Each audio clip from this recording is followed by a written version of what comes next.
Christopher Nolan, the man who makes movies. Or does he? No, yeah, he does. What can I say about the man that hasn't already been said? I have a bit of a complicated history with Nolan. Over the past couple of years, ask me my opinion on Nolan and my response would be a bit more sour than other people. See, my biggest critique of Nolan's films is that they sometimes leave me too emotionally drained. This isn't a knock on his films, instead it's more of a compliment. Nolan's films are no doubt very expansive and not to be too ironic, but most of the time are great odysseys. This very style of filmmaking that Nolan has adopted to me has been his biggest advantage and detriment through my eyes. His films are events, very similar to how we used to view a Tarantino flick or a Scorsese. They are big in scale, filled with the top of the line actors in Hollywood. Since his last film, I myself have become a filmmaker. I've been in film school for 2 years now, and looking inward, I can say that this has changed not only my view on filmmaking, but on Nolan. Nolan is without a doubt a film purist. The man is allergic to cell phones. You don't have a cell phone or an email address?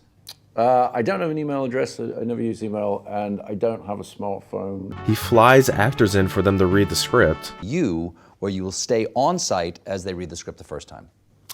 Yes. And he is hell-bent on preserving the use of film to shoot his films. Now, obviously, the film scene changes every couple of years, and it's better to embrace the change than ignore it, but I think the direction the industry is heading has not only scared myself and others in the same boat as me, but is even making top filmmakers bat an eye. The most obvious example is AI, which is a whole other topic in itself, but I think under all of this unbearable weight of change, many people, including myself, have grown to appreciate the techniques of old. Which leads me to the Odyssey, Nolan's grand new epic adopting the 3,000-year-old tale written by the legendary Homer.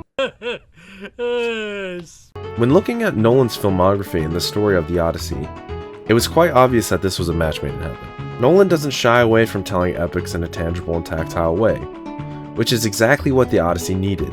I mean, imagine a world where Sean Levy directed the Odyssey. I'm very sorry if that thought prevents you from sleeping tonight. It has been a treat to watch the behind the scenes on how this film was made. The locations all across the world, the costume design and production design, all invoking a feeling of royalty and ancient destruction. And of course, the biggest talk of the town, the use of IMAX film throughout the entire film. There isn't a single frame in this film that isn't shot using IMAX film cameras. And I think for the first film to ever do it, the Odyssey is a very fitting tale. The film looks spectacular, and I haven't seen it in 70mm yet, which I still have to wait for that experience. I can go on and on how mixing real sets with state-of-the-art costumes with a camera that holds so much weight and acclaim creates a feeling of immersion that truly gripped me into this world that Nolan created. Now, it sounds like I'm very high off that Nolan pack right now, and to be fair, I am. But I will say I have one big negative with this film that I would be lying if I didn't say hampered my immersion experience. Although I understand why he did it, I personally cannot get behind the choice to use modern English in this film.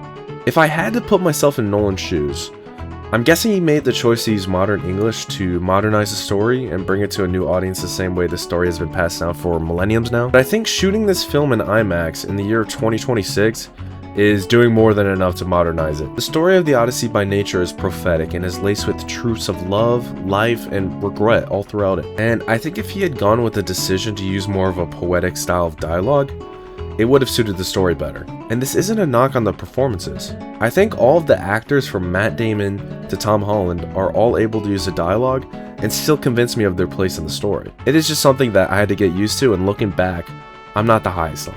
But to be conclusive, this movie is a landmark in filmmaking history. I don't doubt the fact that we will be looking back on this film in coming years and acknowledge the triumphs it has brought to the filmmaking landscape. I salute you, Sir Christopher Nolan, and everyone involved in making this epic. I'm going to go ahead and give the Odyssey an 8.5 out of 10.